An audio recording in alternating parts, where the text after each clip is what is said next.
wage slavery, renting yourself to an owner, was not very different from chattel slavery, what they were fighting the Civil War about. And you have to recall that in the mid-19th century, that was a common view in the United States. For example, it was the position of the Republican Party. It was Abraham Lincoln's position. It's not an odd view, that there isn't much difference between selling yourself and renting yourself. So the idea of renting yourself, meaning working for wages, was degrading. It was just an attack on your personal integrity. And they despised the industrial system that was developing, that was destroying their culture, destroying their independence, their individuality, constraining them to be subordinate to masters, there was a tradition of what was called republicanism in the United States. We're free people, the first free people in the world. This was destroying and undermining that freedom. This was the core of the labor movement all over, and included in it was the assumption, just taken for granted, that those, I'm quoting, those who work in the mills should run them. In fact, one of their main slogans, I'll just quote it, was they condemned what they called the new spirit of the age, gain wealth forgetting all but self. That idea that the new spirit, that you should only be interested in gaining wealth and forgetting about your relations to other people, they regard it as just a violation of fundamental human nature.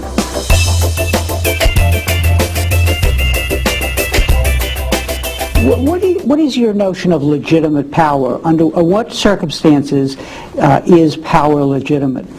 Well, the core of the anarchist tradition, as I understand it, is that power is always illegitimate unless it proves itself to be legitimate. So the burden of proof is always on those who claim that some authoritarian hierarchic relation is legitimate. If they can't prove it, then it should be dismantled. Can you ever prove it? Well, it's a heavy burden of proof to bear, but I think sometimes you can bear it. But the question that always should be asked uppermost in our mind is, why should I accept it? It's the responsibility of those who exercise power to show that somehow it's legitimate. It's not the responsibility of anyone else to show that it's illegitimate. It's illegitimate by assumption. If it's a relation of authority among human beings which places some above others, and that's illegitimate by assumption. Unless you can give a strong argument to show that it's right, you've lost.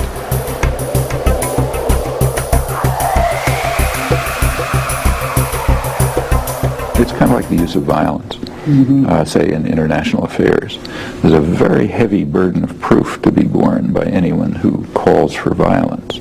Maybe it can be sometimes justified. Personally, I'm not a committed pacifist, so I think that yes, it can sometimes be justified.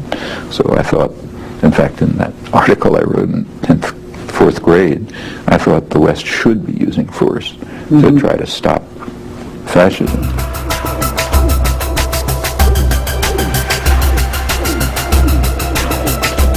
You're a libertarian anarchist, and when one hears that in the way issues are framed in this country, and we know why there's often so many misperceptions because of things that you've written, help us understand what that means. In other words, it doesn't mean that you favor chaos or no government necessarily. Well, remember, the United States is sort of out of the world on this topic.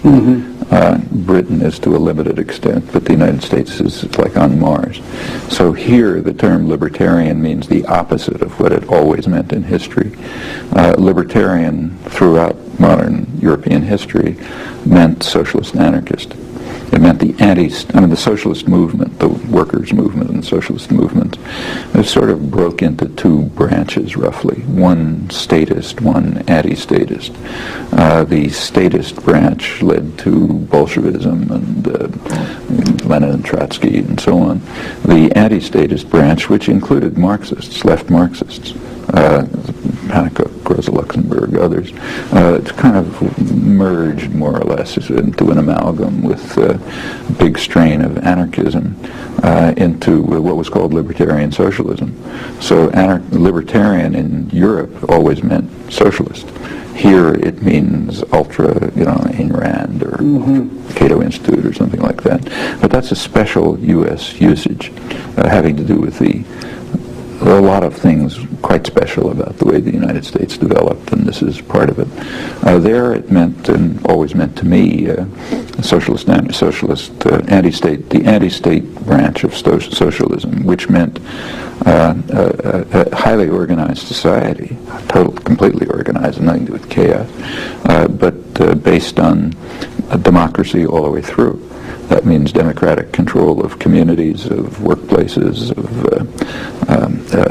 federal structures built on systems of voluntary association spreading internationally.